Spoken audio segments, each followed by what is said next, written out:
That's all right. Hello, everybody. How's everybody doing? It's just me and Bob tonight. Ed had a headache and wasn't feeling really good. He was tired, and Jess has a new medication that's making her not feel real good. And Priscilla is in California, and we all know what she's busy doing. Oh my God. Painting. Painting, yeah, she's down in California painting. So And it's just me and Bob. Hey Chappie, you want to come up? I'm going to be drawing for part of the stream, but I could sure as that's a heck good send idea. you the link so you could come join us. Hey Maria. Hey Jess. Hang on, I'm going to send it to Chappie. Maybe he'll come up and talk to us too. Yeah. Yeah. That's a good idea. Hey Kiwi. Hey Mike. She's doing Anthony, Mike said. She's painting Drawing, Anthony. she's drawing Anthony. Yes. Right. No, she's doing Anthony.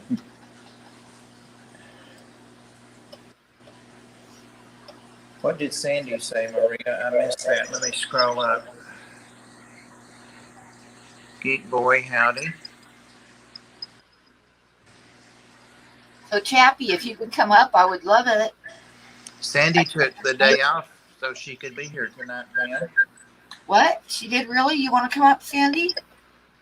There you go. Can you send Sandy the link? Yep. Hang on.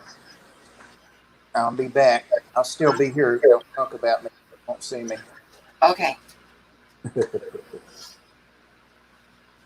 So we'll just kind of have a fun night tonight. I have a drawing I'm working on of the deer that I was working on earlier on another started a couple weeks ago. I haven't done any more on it, but I'm kind of thinking that I'm going to work on it and I might use it for the Rico's Christmas thing. Oh, you're in your PJs, okay? That's good. I like PJs. You already got it now. Hi, GRB. Did you see what Ginger Graves said on your where you posted about drinking coffee with your pants off? No, I didn't. She commented on there that she was trying a different version of that she was drinking tea in her PJs. Hi, Scotty. Maria, hi. Derek, hi. Haven't seen Derek in forever. GRB. And GRB. I saw GRB talking on some live stream a couple of days ago, and he's freaking smart. Did you know that? Well, you wouldn't know it by reading what he types. No, I'm just kidding, GRB. Well, the way he digs at me and plays with me, I wouldn't. He's got a good sense of humor, but he knows his shit. Let me tell you that. I believe that, yeah. I didn't know what he was talking about. I had to start Googling. Of course, that's not saying a lot, but there's Dr. Black. Hey, Dr. Black. Hey, do you want to come up? We're kind of shorted on people today. We could have fun. Come on, Dr. Black. I'll send you the link. You got him to send him the link? I can if he wants to come up. You're just trying to keep me off the screen. Say the word.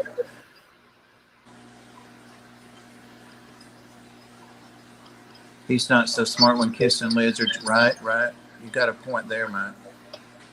I think it was genetics. Obviously, it didn't stick with me. Middle of cooking a lamb roast. And you'd rather do that than be on the panel?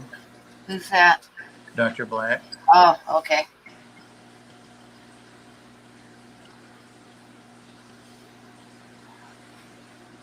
And Sandy didn't come in yet. Maybe she's putting on clothes. I hope not. Hey, Stephen P. 2003 Aquatics.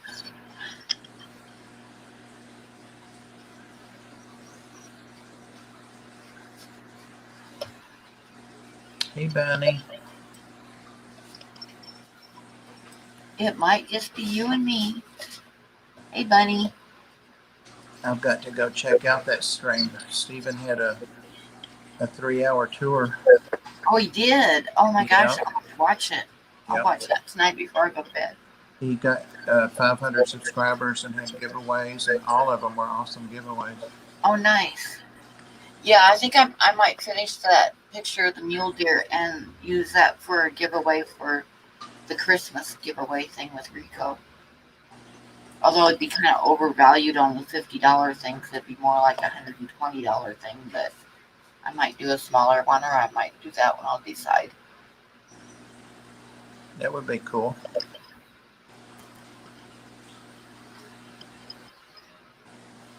Tell us something about Tom Cruise coming over for lamb roast. GRB wants to know if he's got Tom Cruise coming over for lamb roast. I don't get the. One time I had my horseshoer and his wife came over I invited them over for dinner, and we always raised a lamb every year, a lamb or two. And so I made a big lamb roast, and we were sitting around the dinner table bullshitting, and he was like on his third helping of the meat, sitting there telling me how he hated lamb, because we told him that we just butchered the lamb, and he was sitting there telling me how he absolutely hated lamb. Lamb is good. And then he asked me what kind of meat what kind of roast this was anyway, and I looked at him and said, lamb. Like I say, he was on his third helping of it. Oh, there was an advertising campaign in the 80s and 90s for lamb. I guess it was Tom Cruise. See, I don't know anything about that far back, Dr. Black. Oh yeah, lamb is good. Lamb roast is really good. Before If you spice it up and stuff, it's really good. I had a friend that he was a ranch manager, and he was from Chile. And this one lamb that we butchered, he came over and helped us butcher it. And he took the intestines and stuff like that out of it and cleaned them, which I'd never know how to do, but he did because he was from Chile. And he like braided the intestines and fried everything up. And oh my God, it was delicious. He cooked it up with spices and stuff. It sounds disgusting, but it was really, really good. No, that's chitlins, isn't it? Something like that, yeah. It's chitlins, yeah. But like say, he knew how to do it because he was from Chile. And it was really good. Hi, Leah. If you hear any squeaking, it's a little shit playing with her lamb chops. It's got a squeaker in it. He's like busy throwing it all over the living room right now, chasing it. Huey said mutton is way tastier and lamb is bland. Oh, if you spice it up right, it's really good.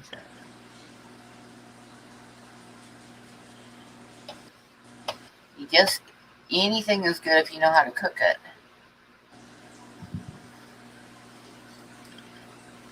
Jesus, hear Daniel slamming himself against the wall in there. No prizes, you're unsubscribing. Oh my God, I'm sorry. Yeah, I didn't get anything done for a giveaway tonight. We'll have giveaways Wednesday night. Boy. Where's the boy? Where's Gozzy? Gozzy. Goat is good too. Yeah, I used to raise goats, and I sell the babies at the fair, and any that were left over, I would the Hispanic guys around in the area would buy and do barbecues with them. I still remember I had this guy. All I had to do was just like I'd take whatever goat I needed to get rid of, and which was usually like a neutered male, and I'd stake it out in the front yard and just wait for him to show up and ask me how much. And this one guy, he came up. He had bought a goat for me almost every year. And he asked me how much I wanted for it. I told him $70. And he said, oh, no, too much. He says, it's really skinny, And he's like, picking over it, trying to talk me down, telling me it was skinny and stuff. And I kind of crossed my arms and I looked at the goat and I said, "It doesn't look that bad to me, but you know what? Can you tell me how you cook them up? What kind of spices you use? Because I might just butcher them myself and barbecue them up." And he bought it from me for $70. Oh. Don't mess with me telling me my goats are skinny. It ain't gonna work. I remember in the second grade, we had they used to do plays and programs, and our teacher wrote this play, and I was actually the pastor that married this little couple because I was the tallest. I've even got pictures of that. I'll have to show them sometimes. The old black and white with the white rim around them. But anyway, to Alexander's ragtime band, she wrote a song that was Brother Bear's Barbecue. And we were all traumatized. It was like, come on along to Brother Bear's Barbecue, have a feast that can't be eaten. And they were talking about roasting the goat that was in the play. Oh. Yeah. Mutton, goat roasted, golden brown. Oh, honey lamb. I can't sing, but God, I was like, we had to sing it though. Gravy with lamb or any roast. Maria said use lavender and mint and rosemary with the lamb. Garlic. Rosemary garlic. Garlic. Yeah, that sounds good. Lamb is good. If you spice it up and stuff, it's really good. I've only had it a couple of times, but I liked it both times. Every 50 years I have it.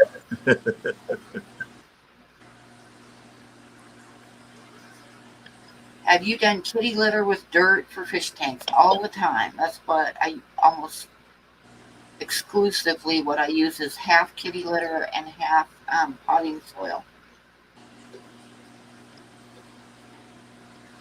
Because kitty litter is just clay. You just got to make sure you don't get the perfume kind or anything. You can get it at Walmart for like really cheap. The unscented. You don't want scented and you don't want clumping. You just want just plain clay. Nice, Maria.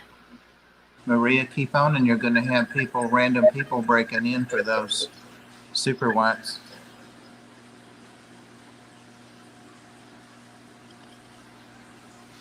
Well, Chappie disappeared and he's not coming up, so Well, screw Chappie. Just going to be the two of us. All right. And Sandy disappeared out of the chat. Damn it. Although Jess might come up Wednesday with us since she couldn't make it tonight. That'd be cool. Yeah. Derek said, do you mix it in a layer or you layer it in the tank? I mix it together.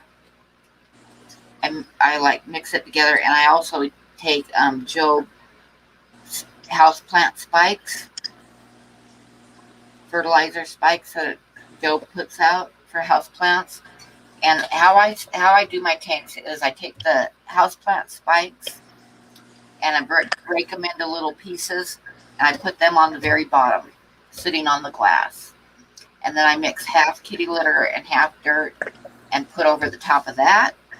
And then I put whatever my topper is, like gravel or sand or whatever, over the top of that. And then put the plants and water in. This tank here on this desk.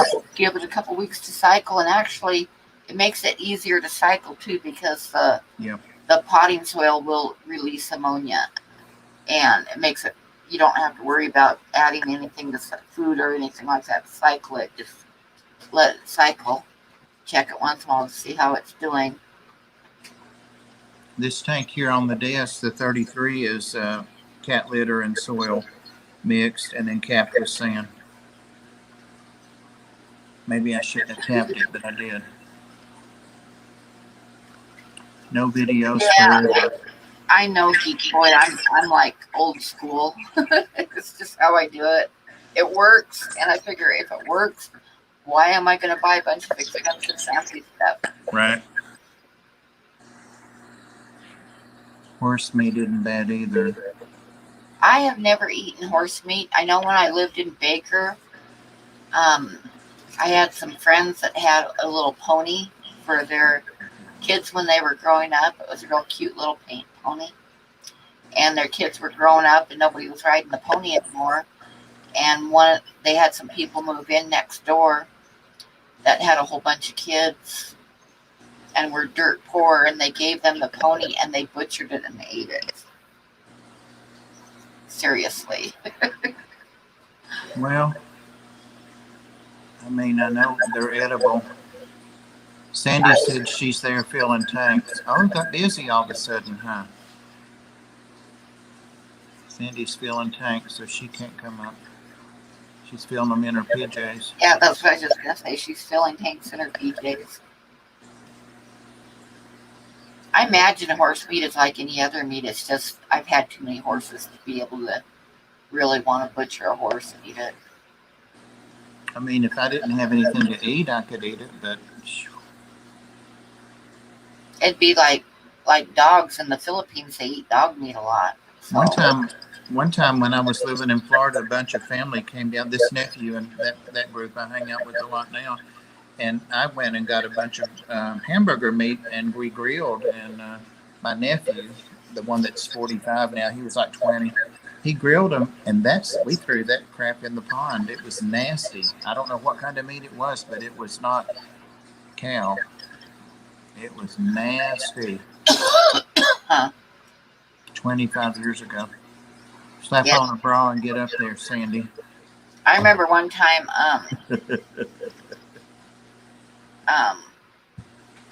Megan's dad brought home some homemade tamales that a lady at work was selling. And oh my God, tamales are delicious.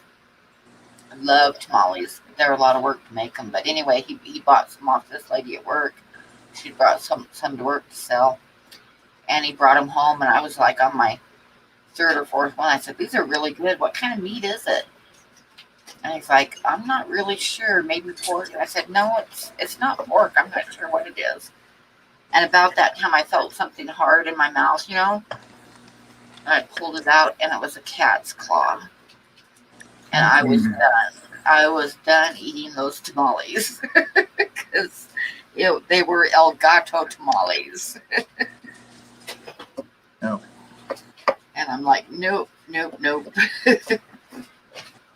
We had to dissect a cat in anatomy for nursing. Oh my God. Ugh. Formaldehyde.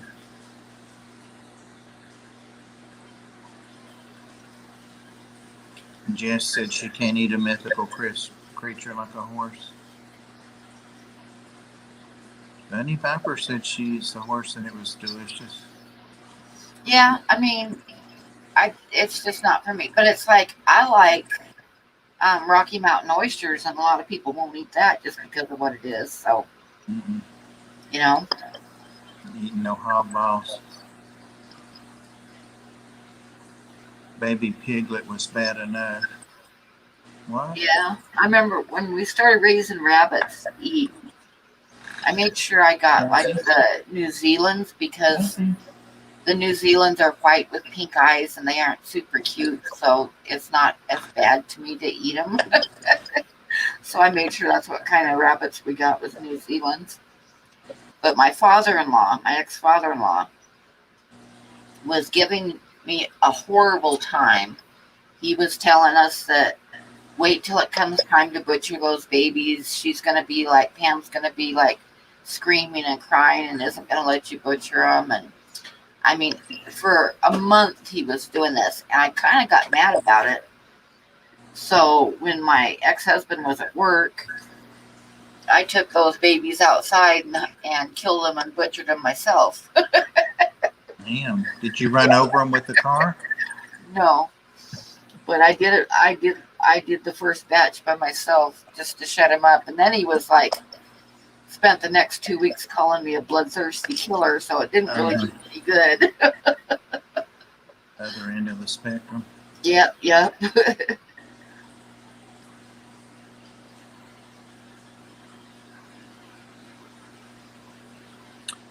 What camel, goat, crocodile, buffalo,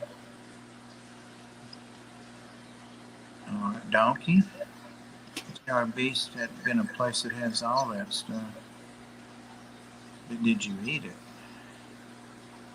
Suckling pig would probably be good. Yeah, it sounds good. Yeah. My sister-in-law, my ex-sister-in-law was a Filipino, and they used to like occasionally buy a live hog, and they would kill it in the backyard and like dig a big pit, and then like put coals and stuff in there and cover it up and let it cook all day. And that was the best stuff in the whole world. I mean, that was so good. Jess said, "Damn, you're tough, Pam." I can be tough if I have to be.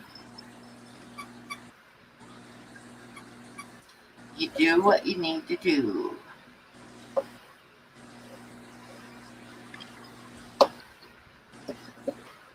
But yeah, I've butchered chickens and I've butchered rabbits and I've helped butcher sheep and pigs, and yeah. Silence of the Lambs. Clarice.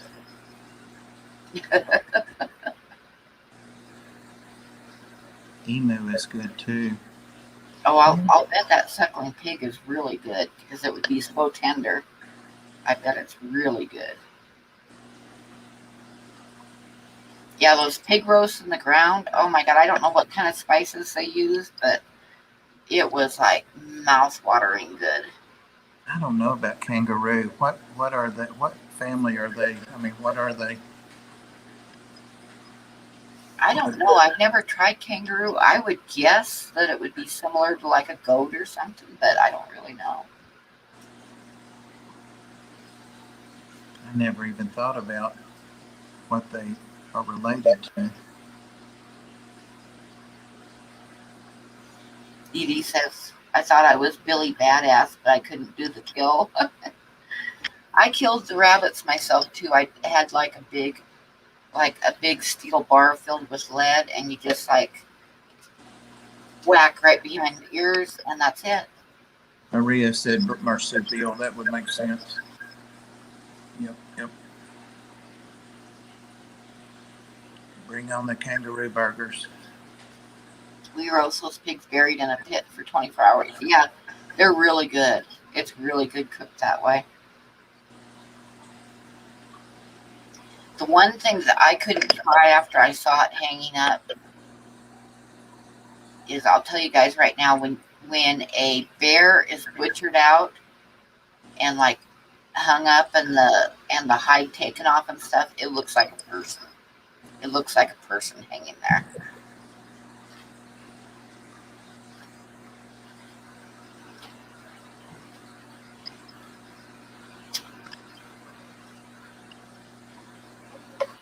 Kangaroo makes me a bit jumpy. Okay.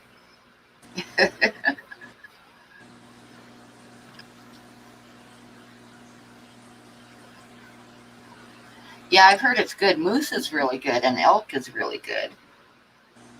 Deer is good depending upon where it's been.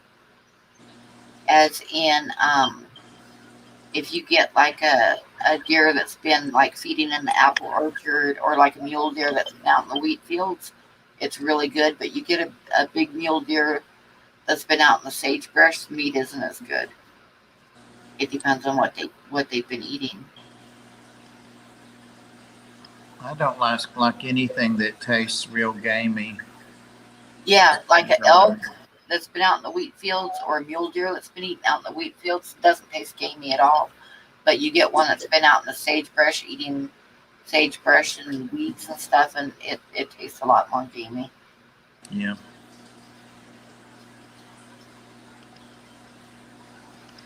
I say, when we lived in the Dalles, when deer hunting season came, all the people from Portland would come down to the Dalles in that area and try to get a big mule deer because they're big. But we'd head for Portland and try to get a blacktail because they've been eating in the orchards and stuff, and they're smaller, but the meat tastes a lot better. Happy was singing. He's back. I sent you a link, Chappie. If you wanted to come up, we're kind of lonely tonight. Just me and Bob, all by ourselves. And you know we need a referee because sooner or later we'll start insulting each other. Sooner or later. Yep. I've got a dog scratching up my leg going, shh, let me up, let me up, let me up, let me up. I don't know what to think about Yossi. As soon as I started talking to Pam backstage, she said hello, and he started screaming to come in, so I let him out. And now I can't get him to come to me. Dear Stu, that sounds good. I grew up on venison, like, when I was young, like, until I started first grade, we lived in the mountains above Rainier, Oregon, and it's like in the middle of the woods. It's like we're talking mountains. And we lived up this gravel road. And my dad was working at the time. He was working at a feed store. Chappie's back. Oh, okay. I'll let him on. There he is. Hello. Hey, folks, what's going on? I can't stay for very long. I'm at karaoke. Aha, I see that. But I figured I'd stop and say hi. I'll be right back. Okay. Damn, what's he doing? Yossi. So how's things going there? Did you find a place to live yet? No, I'm in a hotel, but it's all right. You'll find a place. Yeah. I mean, I'm sure I will. I'm not worried about that. I go back to work on Wednesday. Come here. Put a foot. My week off has been my 4 days off so far. Hurry, baby. All drunk. Pop picture. Nice Your voice, you sound a little bit raspy. Maybe a little bit, yeah. There's Yossi. There's the Yossi. Let me take the chair.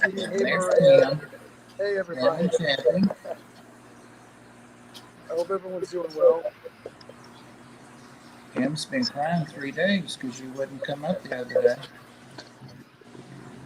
Look at Yossi. He's such a sweetie. Yossi was mad at Bob and pouting for 3 days.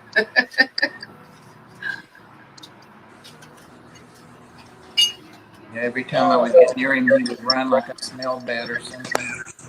He hurt my feelings. Are you laying down, Chappie? What's that, Bubba? Are you laying down? What are you doing? He's sitting at the bar. I'm at the karaoke bar. Oh, cool. I was outside having a cigarette. Not laying down yet, anyway. No, not for a couple hours. Where's Star? She is at my feet.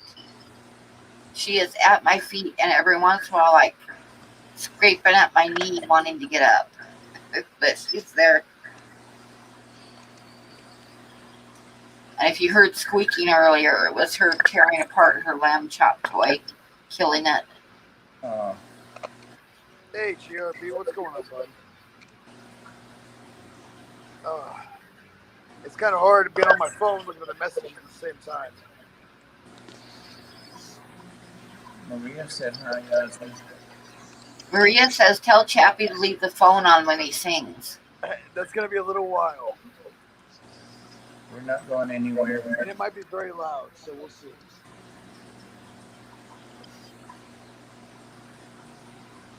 I don't think I'm up for it. Let me double check. My camera's going to go wonky for a minute.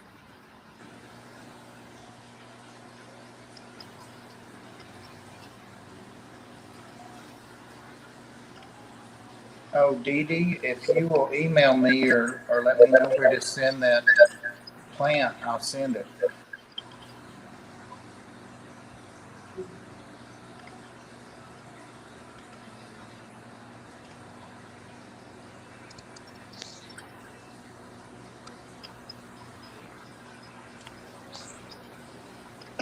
So it'll be about 45 minutes to an hour before I sing again.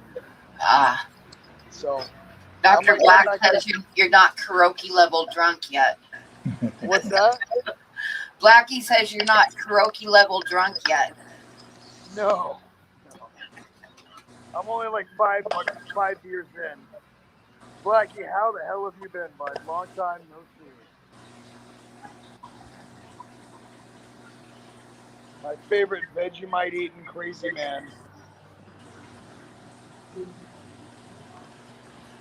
Wow. Oh, Chappie, you see what Bunny Viper said, Chappie?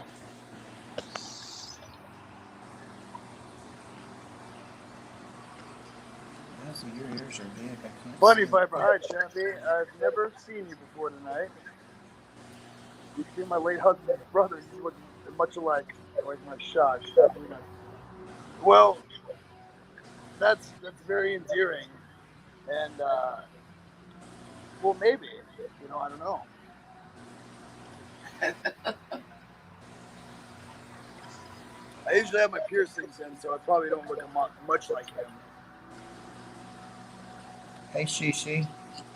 Shishi, hi. Haven't seen you for a while. I'm totally freaking out. I apologize. And I usually have a lot of facial hair. I had to shave it off for my new job.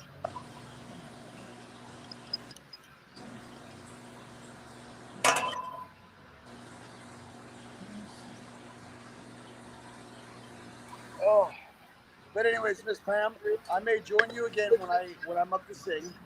We'll see how this works out. Yep. All right. Well, it's good seeing everybody. Give a holler and chat in case because I'm usually like on the YouTube chat instead of watching StreamYard. I sure will. All right. I will see y'all later. Okay, bye. Have fun. Okay.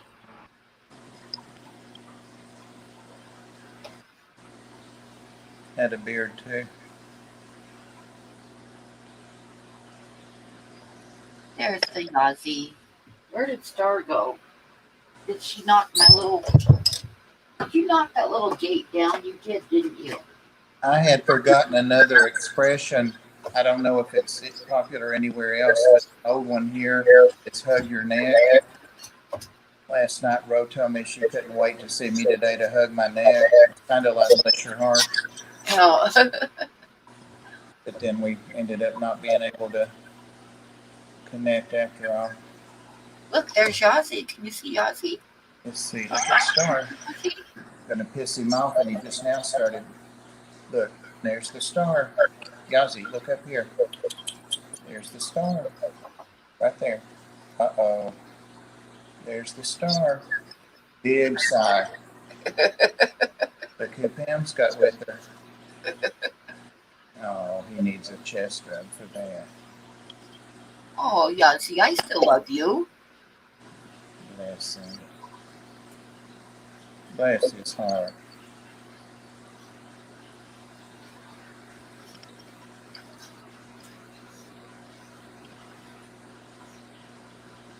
Oh, I started to tell you about venison. When I was young, we lived up in the mountains outside of Rainier. And we're talking way up in the mountains in the middle of nowhere. And there's lots of trees and stuff. It's forest. And there was a farm next to us and a big wheat field. But other than that, we were totally up in the forest. So my dad was working at a feed store. And he had a couple sacks of feed on each shoulder and walked into these people's barns to deliver it. And the floor caved in underneath of him. And he went crashing down like straight up with these bags of feed on his shoulders and totally fucked up his back. I mean, totally screwed it up for the rest of his life. And so he was off work for about a year and a half and had 4 kids to feed, and we had venison all the time. I mean, yeah, we're talking, not legal venison, but venison all the time. And he would fish, and he would get deer, and he would set snares out on the corners of the wheat field to get pheasant. But there was the game wardens up there. There was 2 game wardens, and one of them was an older guy, and he would totally look the other way because he knew that Dad was feeding a family, and was out of work. And the young guy was always trying to catch him because he knew what he was doing. He was always trying to catch him, but he never did. But there's lots of stories from that time, believe me. But what can you do? Gotta eat. Yeah, exactly.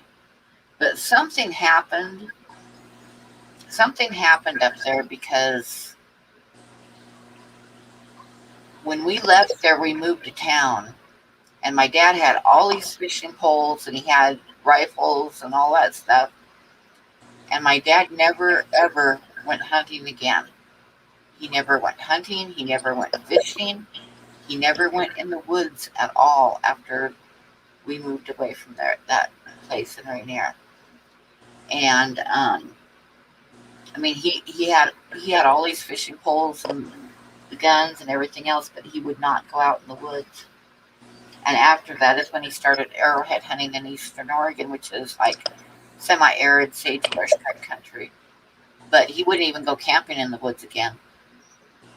And I never, when you're growing up, you don't really think to ask questions, or you don't really, I don't know, you hit the teenage years and you think that your parents aren't that smart and stuff. You know how it is. Yeah. But I know he did mention to me one time, he started to mention to me something about being followed when he went up on Mount St. Helens and he found a cave and something was following him through the cave.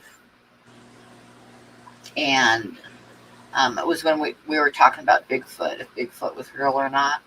And that's all he ever said. But like I said, it makes me wonder because I know we lived out in the middle of nowhere in the woods. And when we moved to town, he never went in the woods again. Not his whole life. He never went in the woods again. Not for camping, fishing, hunting, nothing. He would not go in the woods again. So that's my story. That stuff is scary. Did you see Dr. Black said, is this the time slot you usually do art? Yeah, it is. And actually I have a drawing I can work on, but everybody's sick. Ed's not feeling good. He had a headache. And Jess usually joins us, but she's on a new medication that's making her nauseous. So, and Priscilla is in California, and we all know what that means. So, yeah, it's just Bob and me tonight. And Yazzie and Star. And Yazzie and Star, yep. They're talking about a new dog at the Ark in the stream because I was walking the dogs. There are only 4 there tonight at the Ark on Mike's stream this evening. I would love to have Scungy come on and you guys come on for one of the art streams. That would be awesome. It would be totally awesome. You need to send me a message when you have a Saturday. Well, is it Saturday night? There would be Sunday morning when you can do it. Send me a message and we will definitely make it happen. Dr. Black says it means Anthony is tired. I imagine. Something like that, yeah.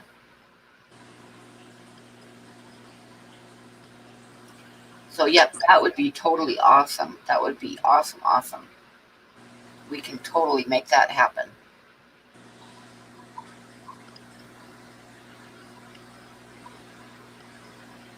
Got a bunch of her art.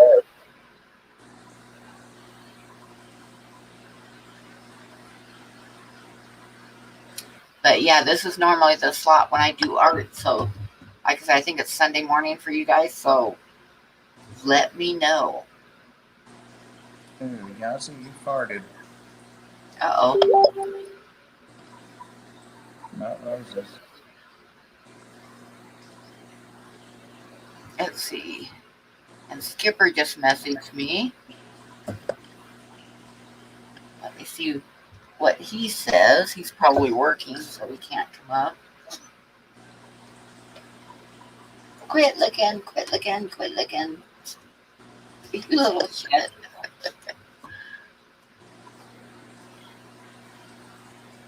Yep, he's not coming up either, so he says he just got back from a wedding reception going to bed.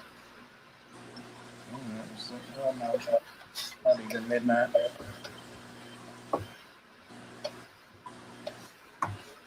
Oh, goodness. Goodness, goodness.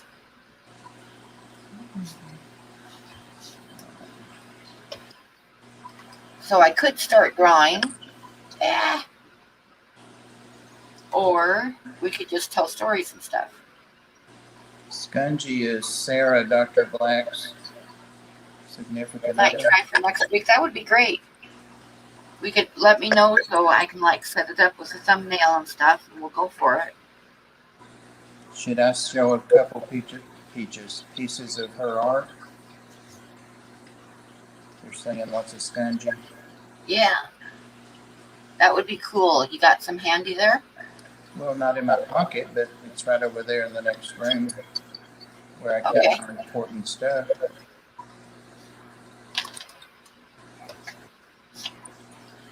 I'm waiting to see if Bunny said, oh, okay, Maria said what the hell I do.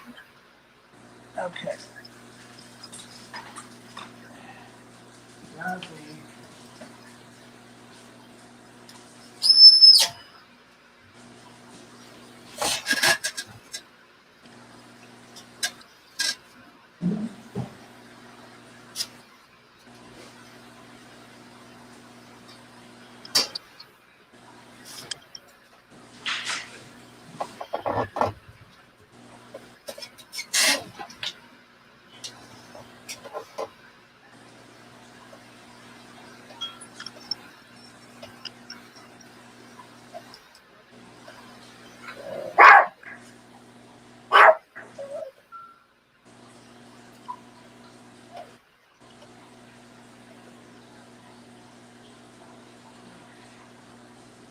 Oh, that would be cool, Bunny.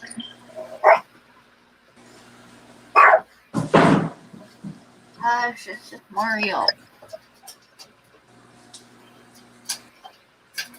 I just grabbed a handful of stuff. It's not artist or anything. And I apologize if y'all heard what I said when I dropped it.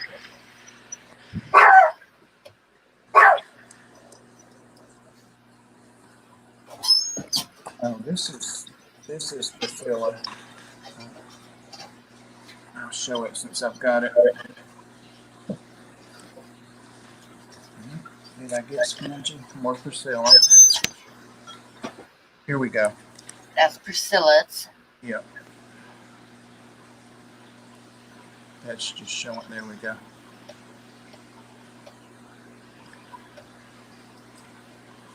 There's Sarah's. Yeah, and most of these were at auction. There's one of the stickers that she sends out with the art. With the cat in the beard.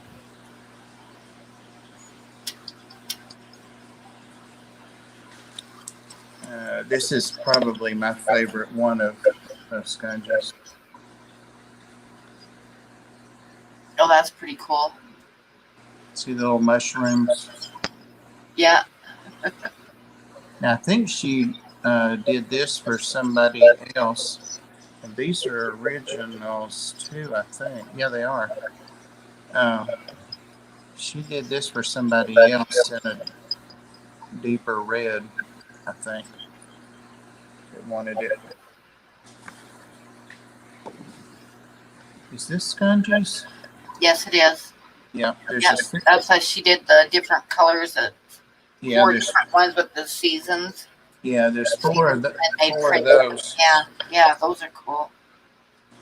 Oh, here's another one of them. I need to go through and sort this stuff out. Yeah, they're a set, a 4 set. Ed has this too. I don't know where the others are, but there's 2 of them. There's another Priscilla. And I want to say this is an original. Awesome. I want to say it is. Yeah, it definitely is.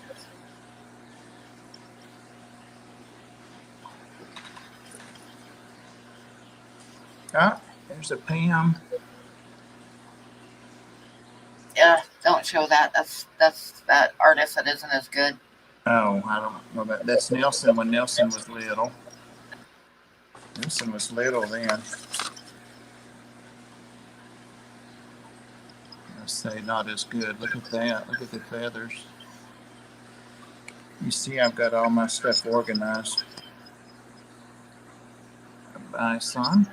Oh, cool, Mike. I'll have to go find it. I've got tons and tons of stuff from you, Pam. Let's see what else. This Okay, Dr. Black. Yeah, get a hold of me and we'll set up next week.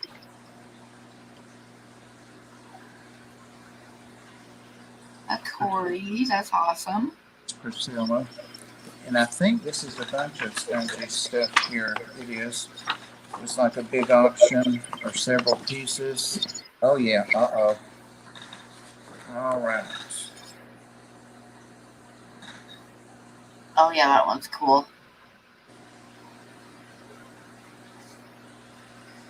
I can't remember how far that bit up, but I was determined to have it, and I got it. Look at the little legs.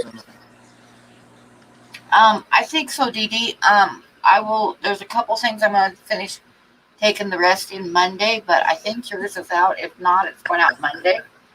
I've got like tracking numbers out in my truck. I'll have to dig them up.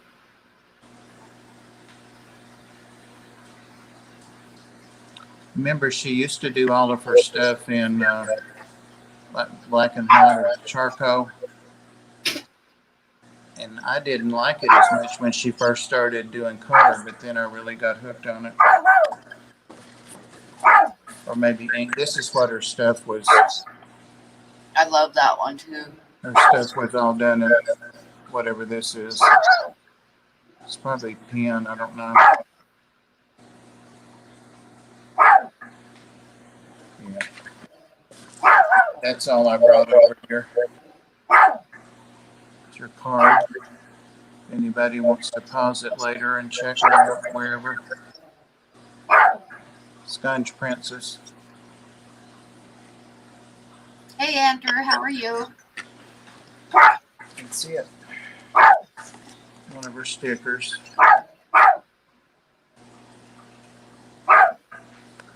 I've got that little skull thing too. I didn't grab it. So popular, like the skulls in the cauldron thing. I need to go through all these and sort them at least by artist.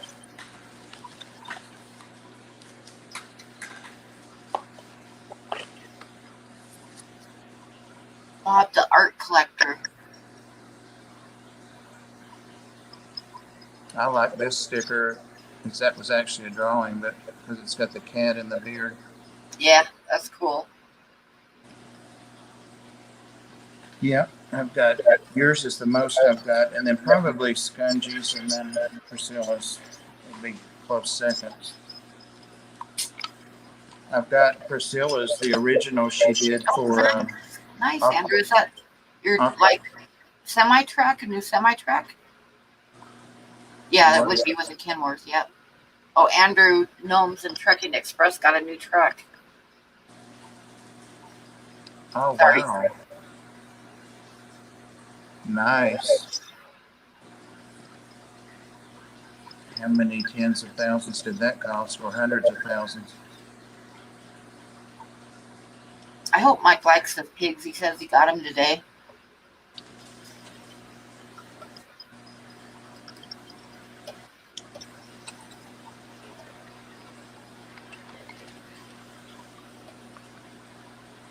I started to say that Priscilla did a freshwater and a saltwater for that first Aquashella or whatever, where she met Corey, and she was like the official artist or something, I think. And I have the freshwater original. Oh yeah, I remember that. Yep, that is pretty cool. She auctioned it for something that was something Ed and James were raising money for, I think. Now I've got, when you go to frame that drawing, Mike, of the pigs, I've got a video on how to put the spacer bars in. It's really simple. You just need to put them in so that the drawing isn't sitting directly on the glass, because condensation could get it then. So you put little spacer bars in so there's just a little tiny bit of space. And I do have a video on how to do it, but it's really simple. Mm. And I sent you the spacer bars. I hope that you guys got your spacer bars. I thought that was a toothpick.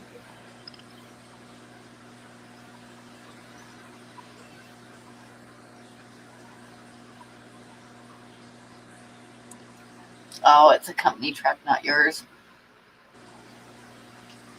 My dad and both of my brothers drove trucks, so one of my brothers used to like deliver the new trucks, like when they like drive them and have them like stacked. You know what I'm talking about? We made good money, but it was kind of it's dangerous driving those things like that.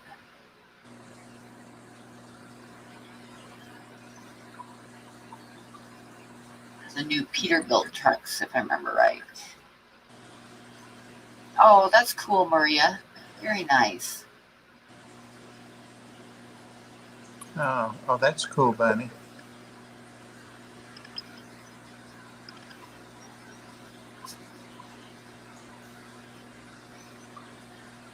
Yeah, Dan is a good man. He is. If you're talking about the same Dan. Maria says her husband said he'll have all of her pictures framed for Christmas. Dang, I wonder if he'll do mine too. I bet I've got, Jesus, 50, maybe more. There's Jess. Hi, Hey, Jess.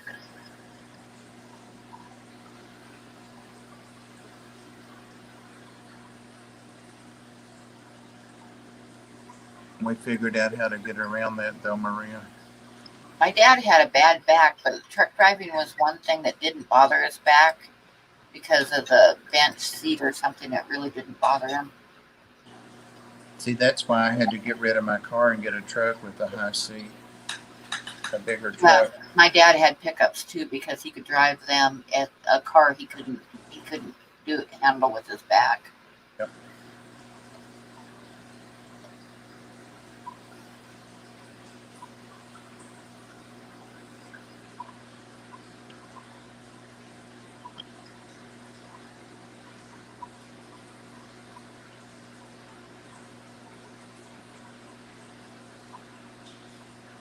My dad, when he died, and a bunch of his trucker friends came out for his funeral, and I remember afterwards we were like sitting outside and they started telling stories about my dad. He had quite the reputation. They sat there and told story after story. He did not like police officers. We'll just put it that way. Like a lot of truckers, he did not like police officers. Mm. Hey, baby, did you come back? Come here. Oh. I remember one of his friends told a story about they used to sit at the bottom of this big hill, big mountain pass, and the cops would sit there and get the truck drivers when they'd speed up to be able to climb the hill, because they'd have to pick up speed to get the truck up over the hill. And the police officers would sit there at the bottom and clock them and pull them over. So this one night, this friend of his met him for dinner, and they were both going to be heading up the hill. Like they had dinner just before they were heading up the hill, and there was a table of police officers sitting there, and they got up and left and went to get in their positions at the bottom of the hill. Well, it was a real snowy night, and Doug went first before my dad, and one of the police officers had gotten stuck in the snow on the shoulder of the road. So Doug stopped to help him out, to help pull him out. And my dad saw what was going on, and he pulled over. And he asked Doug what in the hell he was doing helping out the police officer. And him and the police officer kind of got into like yelling back and forth at each other. And my dad ended up saying, "Oh yeah, well watch this."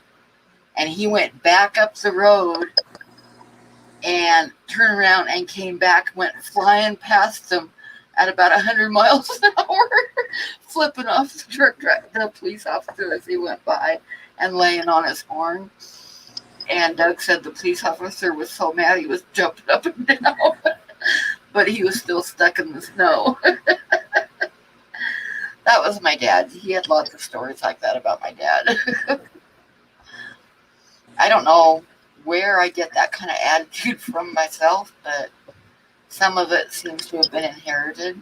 Yeah. Like the time, I know I've told this story before for some people that are in here, but one night, lived in this little tiny town in Eastern Washington, and there was one bar, little tiny hole-in-the-wall bar, and then there was Moose Lodge, and then there was another bar that was just open on the weekends. So I was in the little tiny hole-in-the-wall bar, and it was wintertime, and I was drinking wine and shooting pool. And the police officer, there was 3 cops in town, and one of them was new, and I hadn't met him yet. And he came in the back door, making his rounds, because they'd always come in, and say hi to everybody, hit the Moose Lodge and bar and everything. And the new officer came in the back door, and everybody stopped what they were doing, and we're saying hi to him. And like I say, it was winter time, and somebody asked, and I'm just sitting there, like I said, I was playing pool, and somebody asked him what happened to his thumb, if he'd hurt his thumb. So I looked over, and he had like the glove, he had on black gloves, and the thumb on one of the gloves had like black electrical tape wrapped around it. And he looked at his glove and he laughed and he said, "Nah," he says, I wore the thumb out reaching for the radio in my belt. And I looked up and I said, "That's not how you wore that out." And everybody stopped and looked at me, including him. And I said, "That's from driving around all night with your thumb up your ass." Oh my God. Oh my God. And as soon as it came out of my mouth, I was like, "Oh my God, why did I say that?" And I looked, and like everybody, there was like total silence. Like everybody was staring at me with their mouths hanging open. And this cop, he looks at me for a minute, and then he burst out laughing. And then everybody else started laughing. And he started talking again to everybody, and I got up and I went up to the bar to get another glass of wine, and he came up behind me and he said real quietly in my ear, he says, "I'll see you when you go home tonight." It's like, shit. But we ended up being pretty good friends. He was pretty cool. But yeah, so that's me. Sticking the old foot in the mouth, Pam. Lucky he had a sense of humor. Yeah, he did. He was a good guy. He was a good kid. Maggie, what's made you so gassy? Jesus.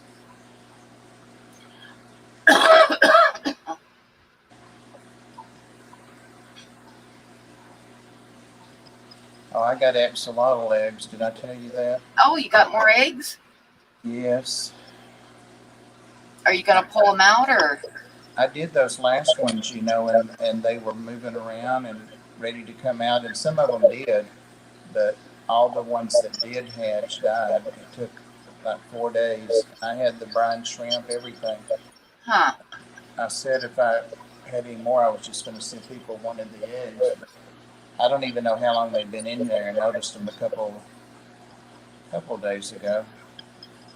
Wednesday, I guess, when I was sitting here Wednesday night.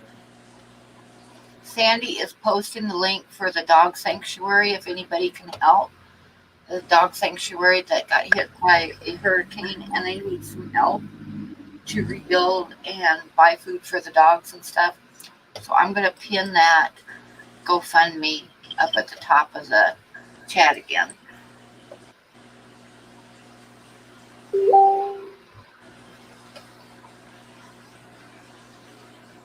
I was very, very happy to be able to donate to that. I wish I could, but I'm always broke. I am sometimes too. Yazzie has extravagant taste,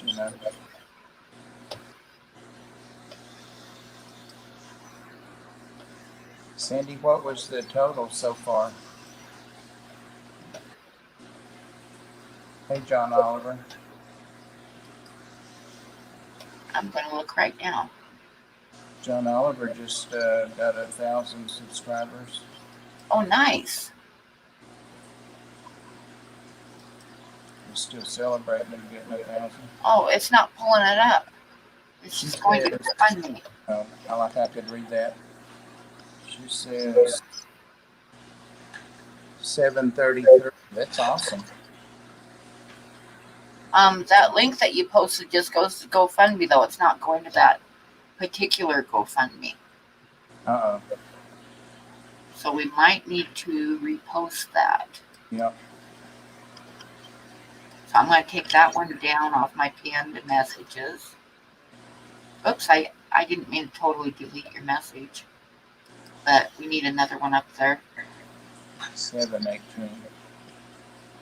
That's pretty good. So if you post it, or I can probably find it really quick here.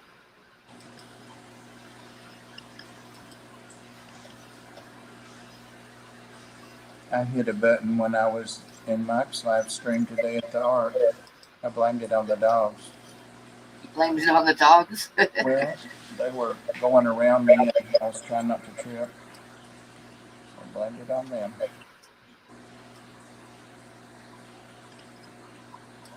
Okay, there it is.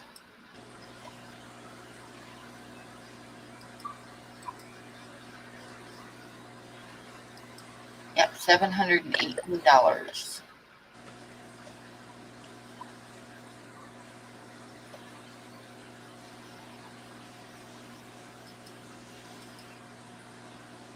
So I can do this.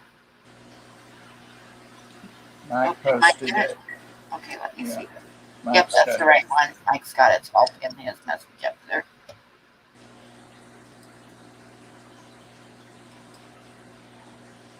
Okay, message pinned.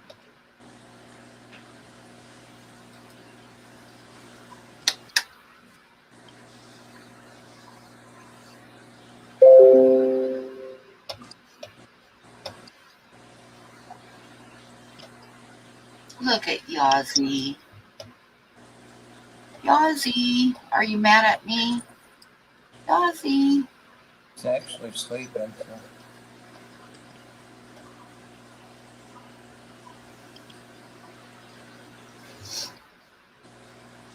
So like I say, anybody that can donate, it's a really awesome no-kill shelter. And they get dogs off the street. They're in Mexico, and dogs have been hit by cars or injured. They treat and get them better, and they ship. A lot of them go by plane to the United States, to their forever homes in the United States and Canada. And Do you have a Facebook link that you could put up, Sandy, for their Facebook page to look at the dogs if you ever think about wanting to adopt one from them? Yep, it was completely destroyed by a hurricane and every dollar counts. Mike, you're right. What did Mike say? Yazi's tired from trying to take over the world today. Yeah.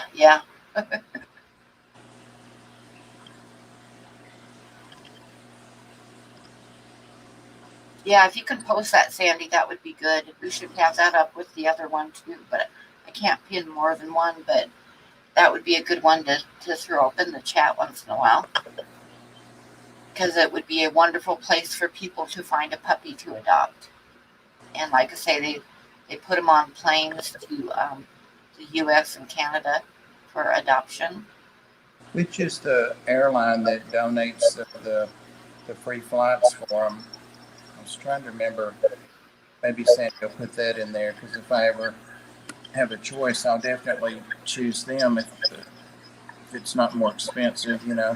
Give them the business for helping the shelter dogs.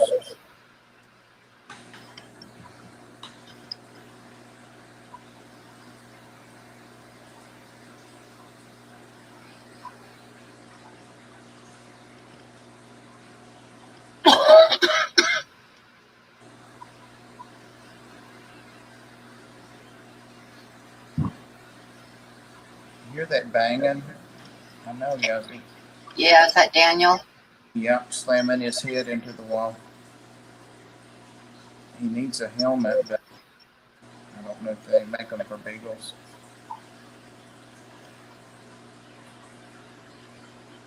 Air Transit and WestJet, yeah. Not planning on flying, but if I do, check it out.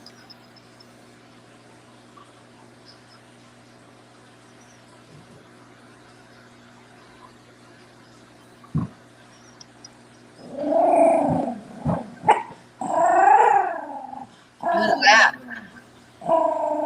He's getting after Daniel for banging on the wall.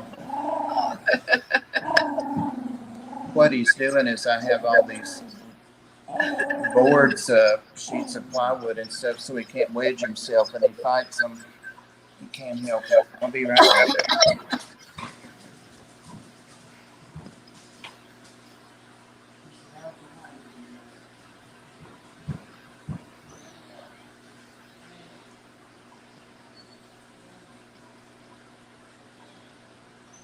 All right, I'm going to actually go to your Facebook link right now and like it so that I can find it again.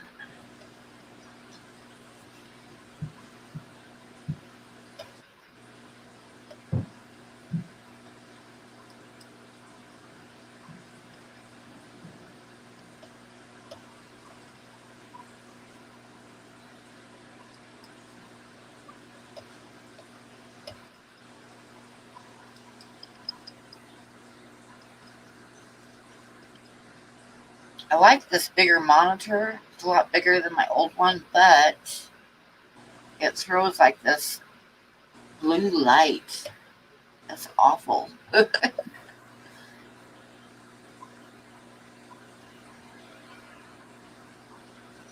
I'm not getting any art done tonight, but that's okay. We'll do a bullshitting stream tonight.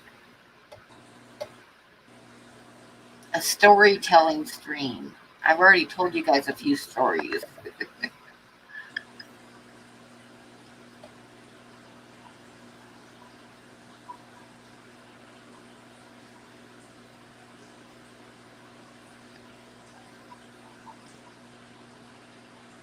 Oh, I'll have to see if I can figure that out, Maria. I imagine that I can, but you know, I'm not super knowledgeable, but I'll see if I can figure it out sometime. It's not bad like when I have the YouTube on, like right now, because the background's black, but when I go to something that's all white, it really throws the light on me.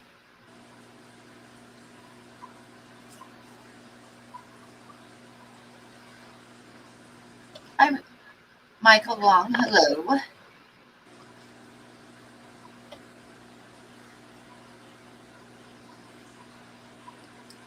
We're waiting for Bob to get back.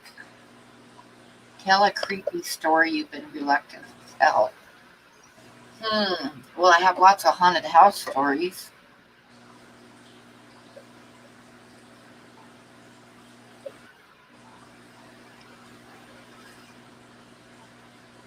The creepiest thing about living in the haunted house, most of the time it was just like annoying.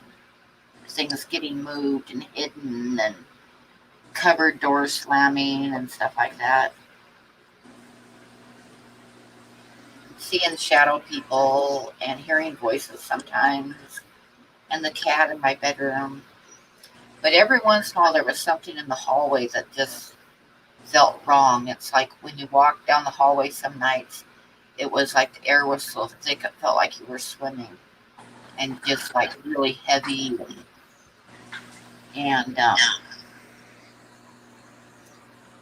And one night,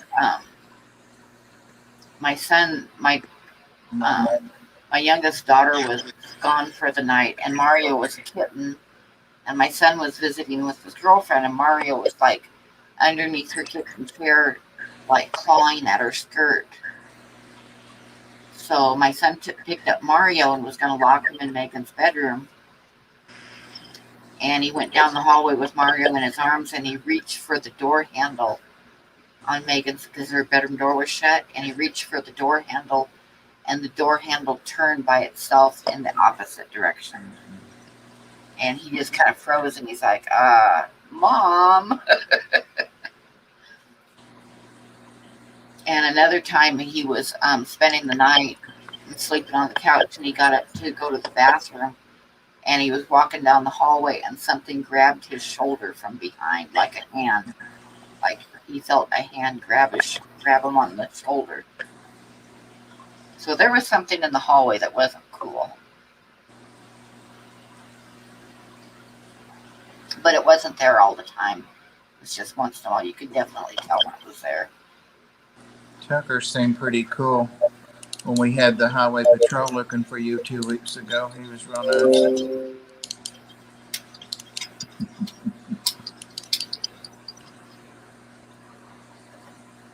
Tucker is a really good kid. He's been having a hard time during the pandemic because he works at the hospital, and it's been pretty hard on him, but he's a good kid. Very intelligent. And he's got a twisted sense of morbid humor. I don't know where he gets that from. You should get him to come on again. I really enjoyed that time he came Yeah, on. I should. Yeah, that one time he came on, it was fun. That was the night that the police came to my door. But have him come on as your DEA agent. He told me that he watches you for that. He did.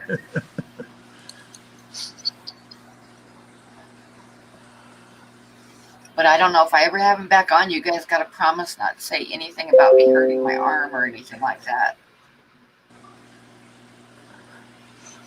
Because we just don't tell the kids that. We don't tell the kids about stuff like that because they already like go into a panic with me being out here by myself and nobody close. I made my great nephew promise not to say anything about me backing into my garage door.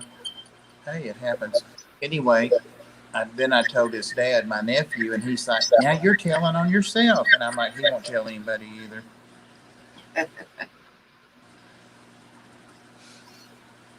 Yeah, my kids, if I mention anything at all to them, they like are instantly, you need to move to Oregon so we can like check on you every day. And I'm like, I don't want anybody checking on me all the time. Yeah, Mike says, oh, you bet we will or won't. Yeah, I know. That kind of worries me. I don't want people telling him stuff like that. Yossi, I left the gate open for you. Come on. Yossi. So silly. The gate's open.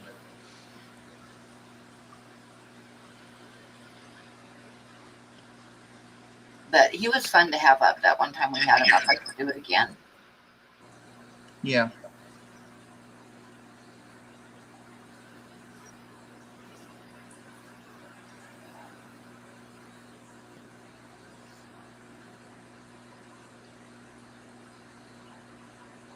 Yep, Mom, the house was doing weird stuff again. I remember one time he stayed with me for a couple months, and he had his computer in the computer room with mine, and he was having trouble with his computer, so he had one of his friends that's a total computer nerd came over to fix it for him. And his friend his name was Nick, and he was I had like down the hallway at the very end was my bedroom, then off to one side was the bathroom, and the other side was a doorway down to the computer room, which was like an add-on room. And his friend was in there working on his computer. Well, I had this cat that wasn't there that liked to frequented that into the house. It was like always in my bedroom or the bathroom that was connected to my bedroom, or occasionally in the computer room. And that's where, we always felt and heard the cat. And anyway, his friend was back there working on his computer, and Tucker and I were sitting at the kitchen table talking. And all of a sudden, his friend let out this blood-curdling scream. I mean, it sounded like a girl. And I'm being nice when I say that. You know what I mean. But he screamed loud. And we went running back there. And what had happened was Nick was like working on the computer, and he felt the cat like rub up against his leg, purring and rub clear up against his leg with his tail and everything. And he reached down to pet it. And he looked down, and there was no cat there. There was nothing there. And he let out a scream. I was used to the cat. I got used to the cat after the first couple nights when it would jump up on the bed with me purring and stuff. I got used to it, and it didn't bother me because it was always either running around playing, or like I'd wake up in the morning and hear purring on the pillow beside me. I mean, it was friendly. Was it really a cat? It was a cat, but it wasn't really there, but it was a cat. Tucker was glad that you have friends that care enough to call the police on you. Yeah, that's it. That's what he said.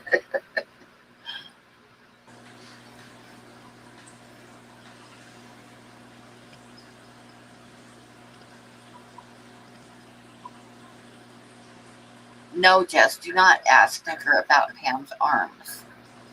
I told my kids when I fell, I told them that I fell, but, and they like went into such a total panic and wanted me to move up close to them and all that stuff. So I never did tell them how badly I got hurt. So that's the thing. They know that I fell and hurt my arm, but they do not know how badly I hurt it, and they do not know that it's still not right. My kids don't know that. So I have one of my kids up. You cannot tell them that. A little assisted living for a couple years might do you a world of good. No. Hi, Sir Little Wolf. Yeah, they don't know how bad they don't know how bad I hurt myself, or they would totally have a fit. How do you know they're not in the stream? Oh, they don't bother coming to my streams. Okay.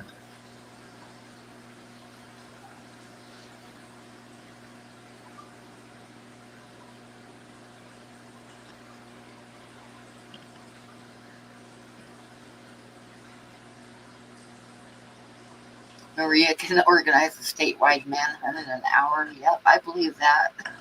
She can. She didn't hardly give them time to dispatch either. She was back on the phone again. She lit them up. Yes, I should live closer to them. But I don't want to live in Oregon. I mean, I miss Oregon at times, but the living expenses in Oregon are really high. Like rent and stuff is really high, so I will probably never move there. I'd never be able to pay rent there.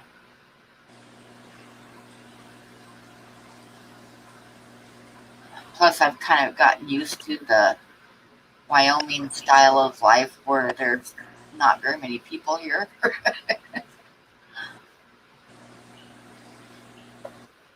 thought you were a real people person.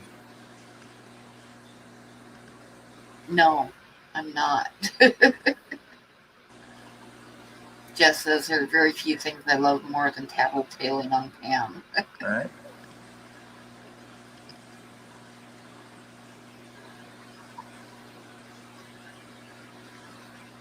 Well, I don't really think a whole lot of the police department here in Laramie, but don't tell anybody that. But they've pulled some stuff that really bothered me before, so. Just doing their job. No, not doing their job is what bothers me. Well, not really not doing their job, but being total rednecks about doing their job.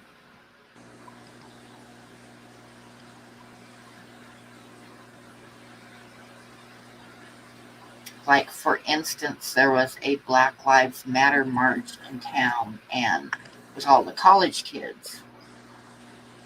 Like, so out of like a group of 50 kids, all marching down the sidewalk, they pulled the one black kid out of the whole group and arrested him. I'm like, seriously? I mean, that was on the news and everything. It's like, Laramie City Police are like, ah! Yeah, Wyoming is just really out of touch in general, and yeah, it's the police department here is like a typical redneck small town police department.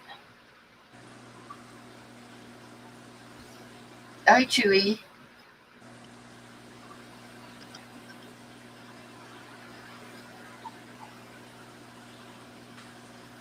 It just occurred to me there's no reason for y'all to have to look at me. And I wanted to scratch my nose. Oh. Well, I'm going to put your fish tanks up on full thing too, so nobody has to look at me. So there. It's all right. They don't mind.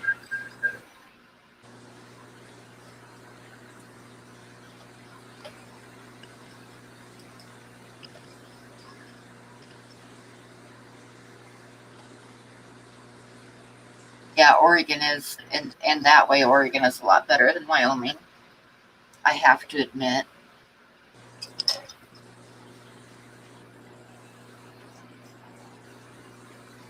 I hope Ed feels better.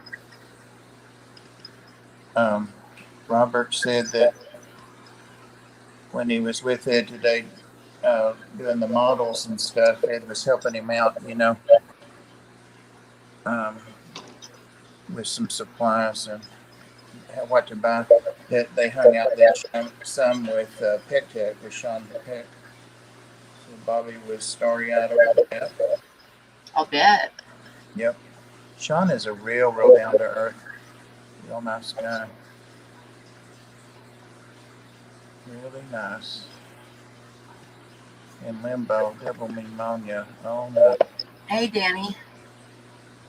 Oh, Limbo. Jess, the thing that the police department did a few years ago that upset me more than anything else, and it's a little bit of a depressing story, so I shall apologize ahead of time. But there was a guy that was from here that grew up here, and he was like 32 years old or something like that, but he had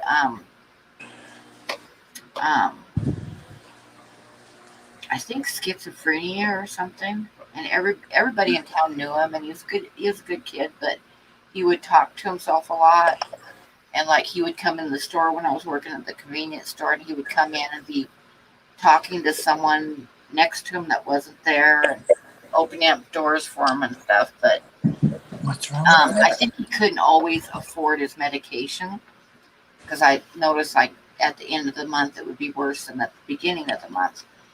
Well, he was also really paranoid about police officers and stuff. And Cool, Danny. one day,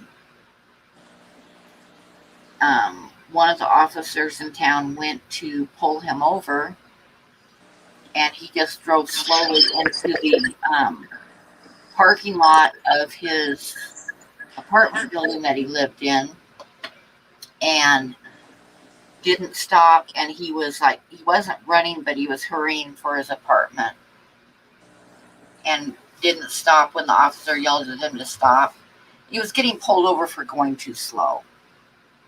And the officer shot him 4 times in the back and killed him. Damn. And when things started coming out about this, the police officer went to school with this guy and knew him real well. The officer that shot and killed him. And this officer had been, his dad is a state trooper, and his family owns a big ski resort out here, so their family's rich. And his sister puts out a magazine on traveling in Wyoming and stuff. And anyway, Did you say his sister puts out? his sister is a publisher of a magazine. Oh. His family is rich and owns a ski resort, and his dad's a state trooper. And this officer had been in Las Vegas. He had a job in Las Vegas. And he shot and killed 2 people in Las Vegas. But one time he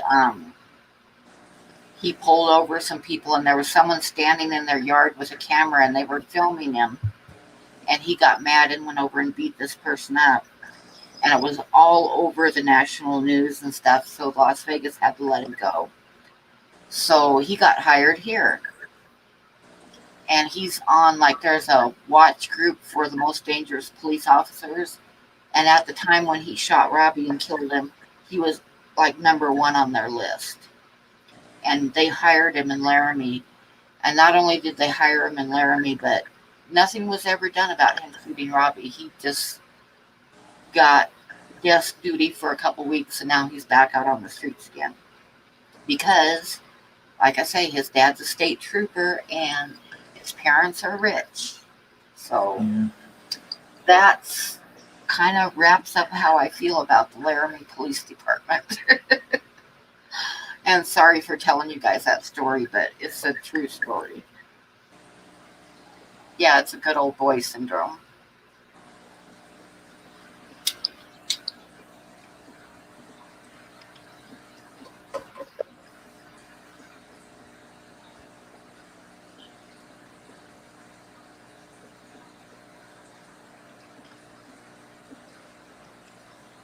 I hope I didn't lose a bunch of subs and stuff for telling that story.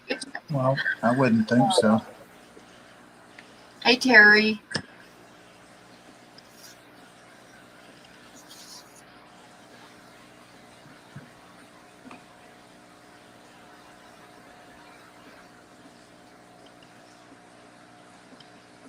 Transfer and sweep under the rug happens a lot of times, Jess. A lot of times. But Yeah. like I say, he's still here on our police force. People would be surprised how much stuff is swept under the rug too, like in medical stuff, like in a hospital or a doctor malpractice and that kind of stuff. Oh yeah, I'll bet. Yep.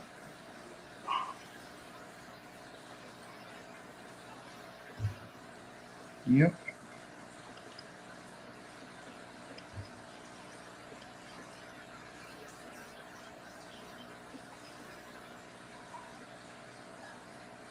We need a less depressing subject. I'm sorry. I'm really sorry, guys. I couldn't have gone into that story, but this is why I don't have a lot of respect for the police department here in town. Well,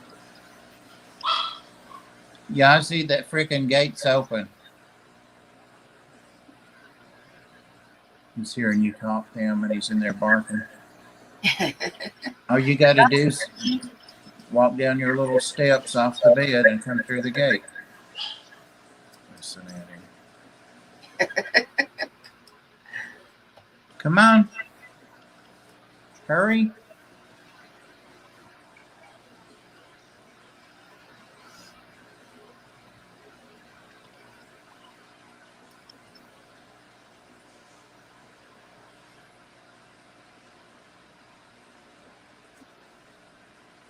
Maria Z Super Reds.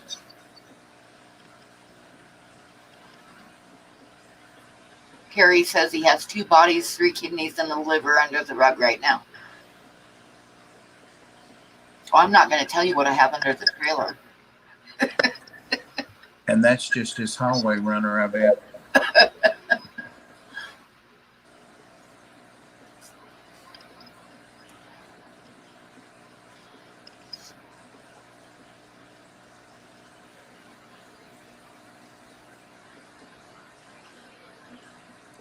I can't see the chat. Oh, there we go.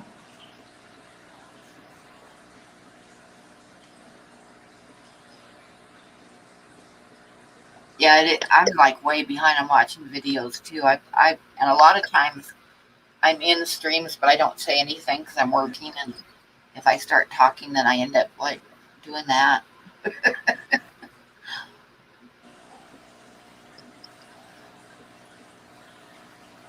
Oh, God. I saw a YouTube video, so you know it was factual, about the guy that killed Jeffrey Dahmer. He was a mean ass himself. He was in for murder, too.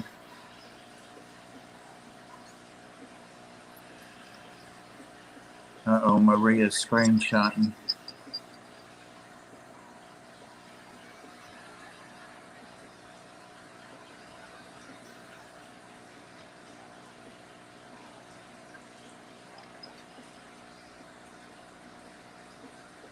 Terry, that was real nice of you. I was in Terry's stream the other day, a couple of days ago, and he's told people to get him a Colors Aquatics mug, and that was real nice, Terry. But I don't really have those like it's my merch. I just got them for Jess and Rocco and me to sponsor that coffee cup thing as part of their show or something.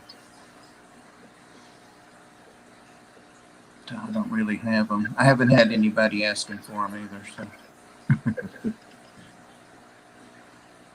That was nice. Thank you.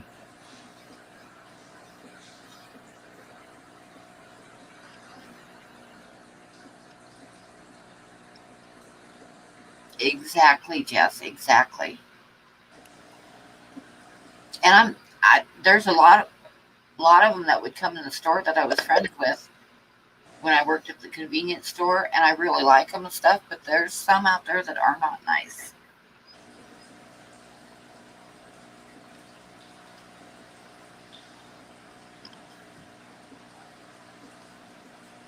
Yep, real life comes first. That's it. Terry said I tried. Jess, what about the time? What about the time on the moped scooter thing on the interstate?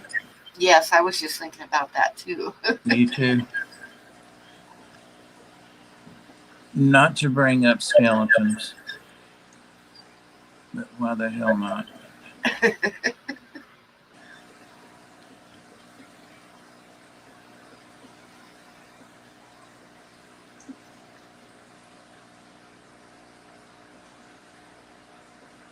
Still didn't get a ticket.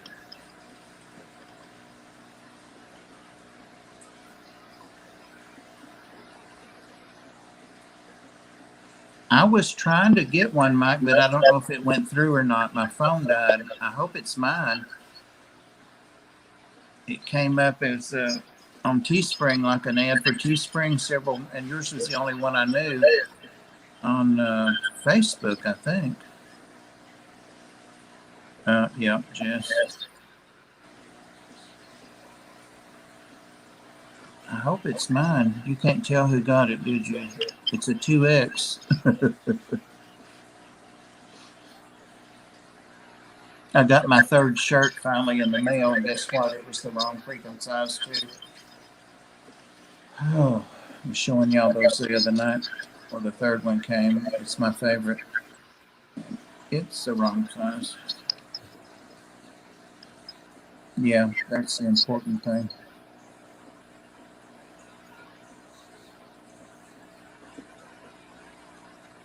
You know, I should have got a thing though from PayPal. Email. I'll go double check. I got the forest green. So maybe somebody else got one too.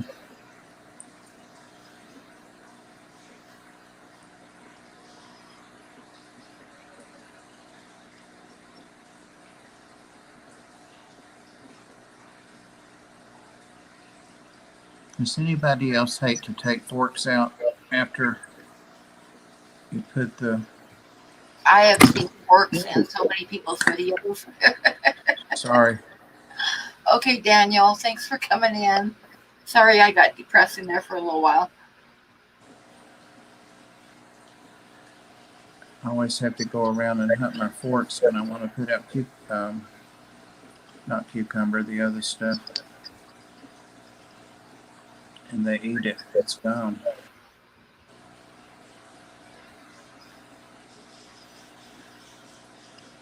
Leave them in. That's what I do, Sandy, till I'm ready to feed them again. Well, See you, actually, Dan. I know you aren't the only one because I've watched lots of people's videos and seen a fork in the bottom of the tank. I always have them in the rack in there that's got all the little pocos in it. I gave them 2 big chunks in here last night. It's all gone. Sorry about that, Terry.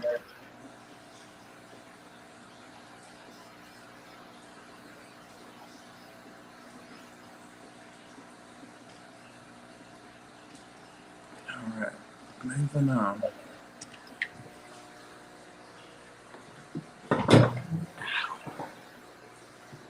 Oh, I found my squirt bottle the other night. Remember I lost it? Yeah, where'd you leave it? It was right there where I thought I put it. It was just around the corner, like on the end of the stand. The wood wraps around the side, and I wasn't looking around the side. I was looking on the front. I thought maybe you had a ghost. When I lived in that one house, I would have stuff disappear all the time off the counters and off the table. And Oh my God, I couldn't find my car key, the fob, the other day, and it has my door key on it. And so I called my sister and said, "Do you have your extra door key?" And she said, "You never gave it to me. You told me we're going to." And I'm like, "Well, I have an extra car key, an extra fob, but I need to leave, and I just have to leave my door unlocked." And I finally found it. It was laying right there on that table I was sitting at. Carrie says, Bob, you have Severums. Do you have the red orange folder rot keels? Yep. If so, how fast growing are the fry? Well, if you, Severum's like a lot of vegetable too. So if you give them their veggies and plus the protein, they'll pretty fast. You have a big fish in a year. I had that light out because of the green water.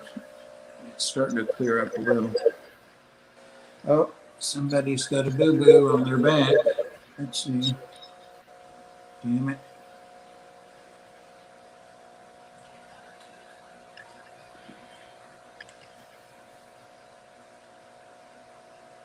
Oh, yeah.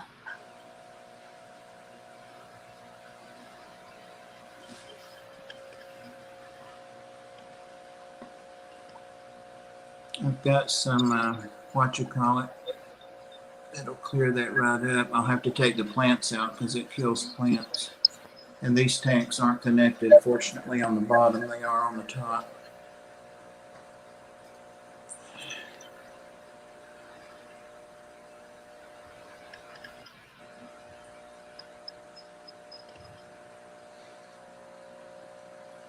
Oh, I didn't want to go the whole night without mentioning 9/11. I know everybody's been thinking about it today. It's hard to believe it's been 20 years already. Yep. 20 years.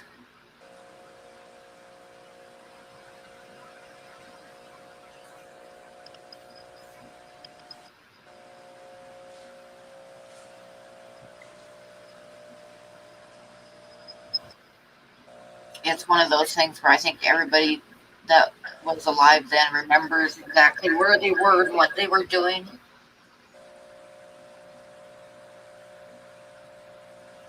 The other thing that I remember like that, Bob, and you probably do too, I was in I was in school then, but I still remember the day that Kennedy. President Kennedy was shot. Yeah. I knew what you were going to say because we're the same age. Yeah, they pulled us out of school and sent us home. Yeah, I'd gone home for lunch, and my mom was watching the TV and crying, and she just kept me home. And I think they closed school anyway, but I'd gone home for lunch, and she just had me stay there. Well, my mother was working. She worked in a mill or a factory or something, and I didn't have a dad at home then, and so we couldn't get in for several hours. I think it happened like around noontime. Yeah, like I said, I'd gone home for lunch, and my mom was watching the news on TV. You just said that. Yeah.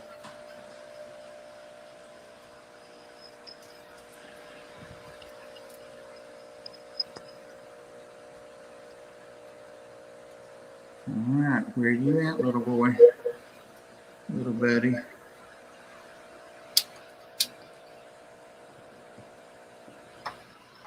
I was looking at some pictures of this Oscar when I first got him, how horrible he looked. He doesn't come out at first. He'll come out and find his food in a little bit. Come on. I remember how beat up he was. Oh my gosh. Yeah. His fins were just shredded, and I was so afraid he was going to get an infection in that eye, but he never did. Come on, bud. Come on. He's behind that filter. He's got it all dug out. See the rocks, gravel thrown up all around. It's his hiding place. Well, I don't think cell phones weren't a thing yet for a lot of people when 9/11 happened. I was like taking some classes at the community college, and I just gotten out of the shower and was getting ready to go when I turned on the news, and I ended up just sitting there all day watching the news. I didn't go.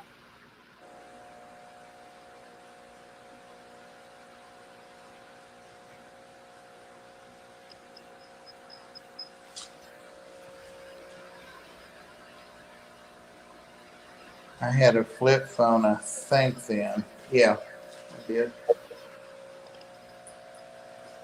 There were no smartphones back then. iPhones or whatever. Yeah, most of the internet was dial-up then. Yeah. Oh, God, that AOL dial-up. Yeah, I'm sure there were cell phones, but I didn't get a cell phone for many years after that.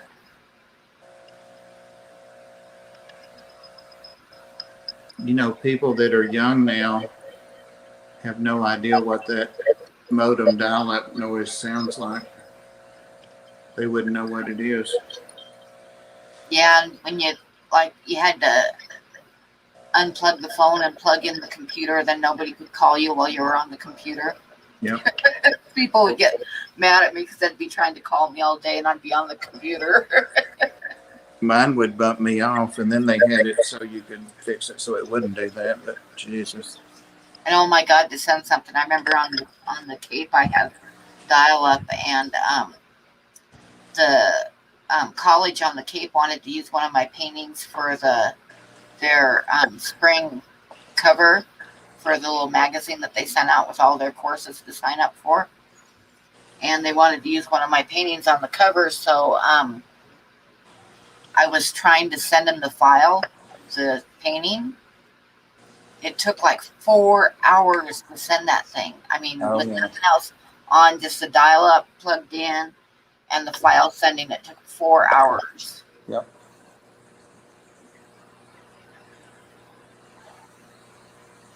Forget about uploading the video.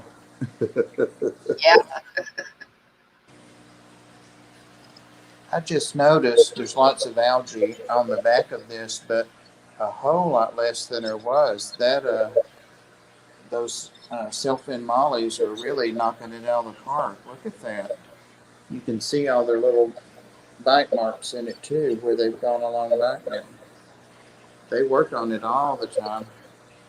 It's probably good for them.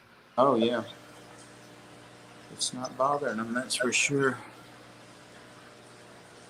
Here's the females. Here's the male.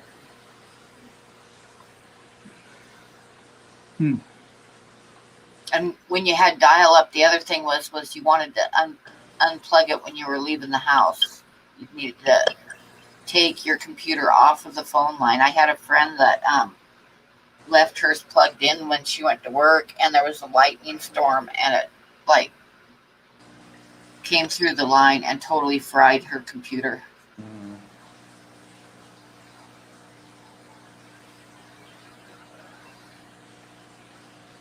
Yep, things have come a long ways since we were kids, Bob. Oh, God. Wi-Fi was sci-fi. Was sci-fi then.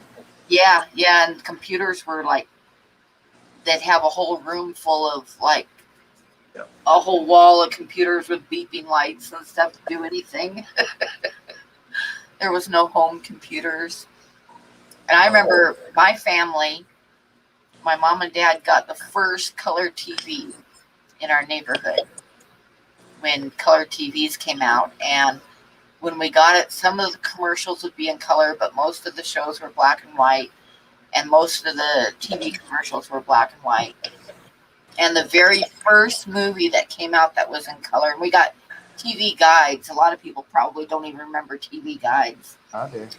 But there was in the TV guide, there was the first color movie that was going to be on TV. And it was The Wizard of Oz. And we all sat down in front of the TV to watch The Wizard of Oz. Get that out. And my dad was so mad because it was supposed to be in color.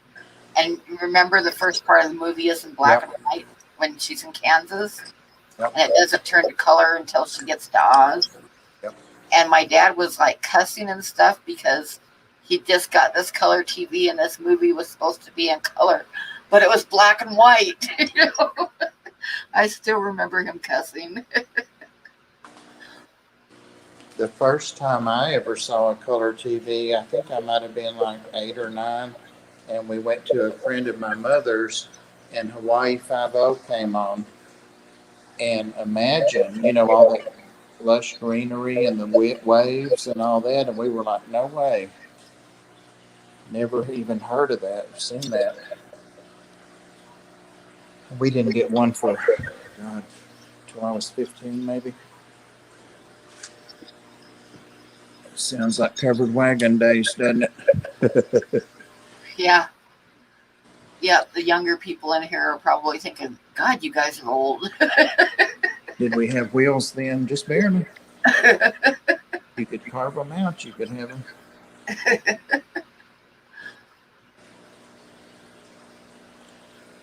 We thought we were the stuff, though, didn't we? And remember the antenna sitting on top of the TV, and you take like a ball of tinfoil and put it on the end of the antenna so you had better reception on the rabbit ears. Yeah. It worked. Sure did. And even when my kids were little, they were the remote. There was no such thing as a remote. So that's what kids are for. Yep. Get up and go change the channel. No cable. There was no cable till I was, No, there was no cable. Till I was maybe 18 or 20 or 3 stations, and you got up and changed it by hand. And at night, there'd be nothing but the snow on the TV because the stations would shut off at a certain time. Yeah, that Indian chief would be on one of them. Can't remember what network had an Indian chief on all night.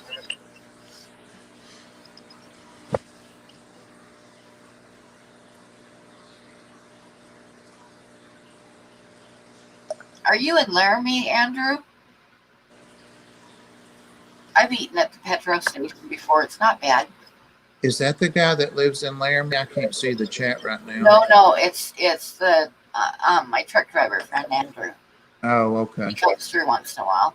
Because One of these days, it's going to work out to where I'm going to drive over to Petro and meet him for lunch or something. But well, there's somebody that lives around there because we were trying to figure out. yeah, that's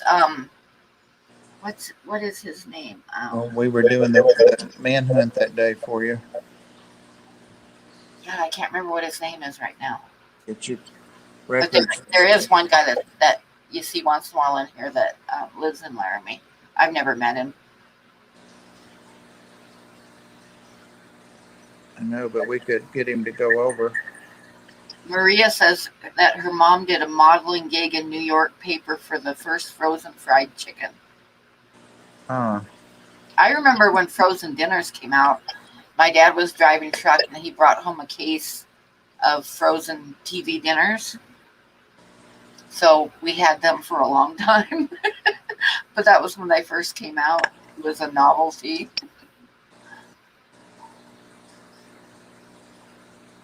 Maria's mother is quite the lady.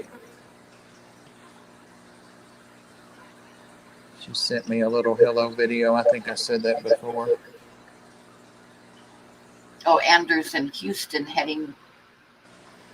he's heading down to Houston, Texas for Monday.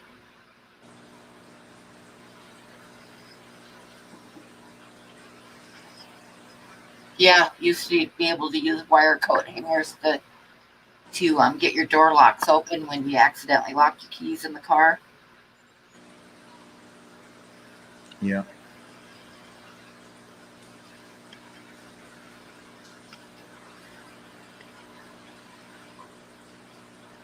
Jesus, you used to be able to stick a wire or end of a coat hanger straight like in the doorknob, and it would unlock the door.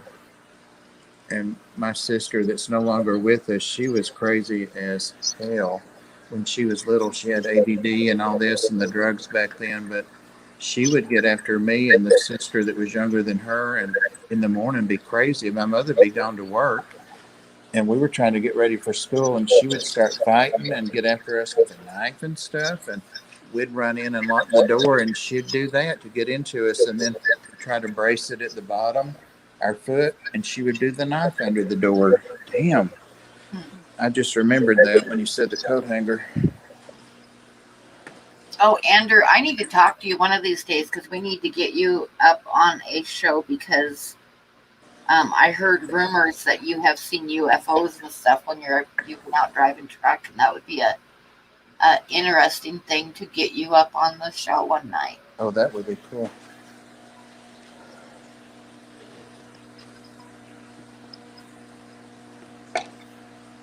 Tell us your driving stories.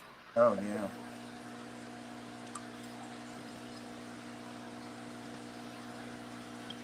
Oh, yeah, I remember Mutual of Omaha's Wild Kingdom. I never missed it. I love that.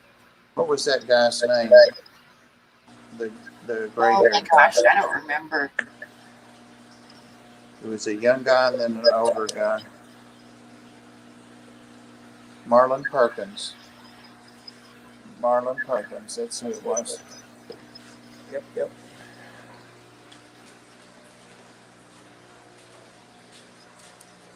Yep, Andrew, we're going to have to get you up here one of these nights.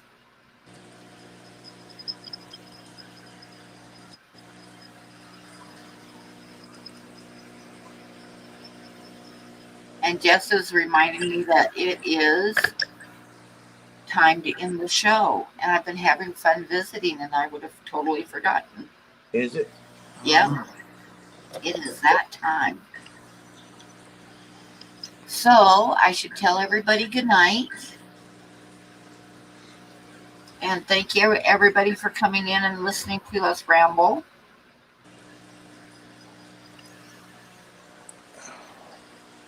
And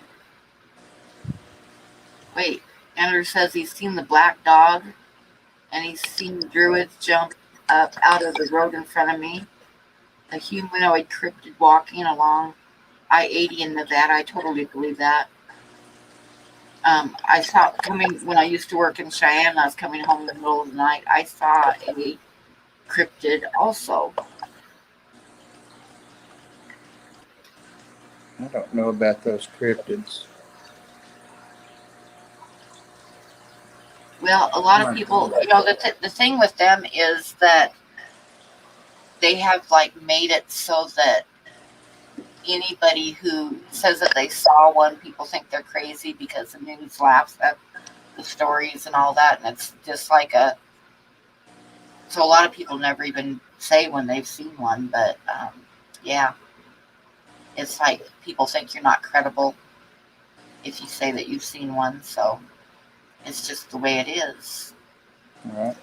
But I've seen one, so what can I say? It was the same way. Ghosts and stuff like that are a little bit more accepted now than they used to be. Like when I lived in that house, it's been over 10 years ago now. And I didn't tell anybody. I didn't tell my neighbors. I didn't tell anybody because people would have laughed at me. But now it's a lot more acceptable than it used to be. You know what I'm saying? Yep. So people don't think you're totally out of your mind now. But like I say, I didn't freaking tell anybody because I didn't want people laughing at me. But it happened. It was real and it happened. So, and they are there. So. Anyway, I am going to get off of here. There's the red shoulder. She was asking about the red shoulder, whatever that was. There's one of them. Sorry. But no, that's fine. But anyway, thank you very much, Bob. And thank you, Chappie. You're probably singing by now. I bet. And thank you, everybody, for coming in. And thank you, mods. And remember, everybody, support that dog shelter if you can. And we shall see you all later. Bye. Thanks for coming. Oops, wait, I should put myself up on for a second. Shouldn't I? Wondering why you were making me stay up there. I know I'm waving to everybody. Bye. Thanks, everybody. And I'll see you Wednesday night. Bye. Sandy says she's seen the Mothman. Uh-oh. Okay. Good night, everybody.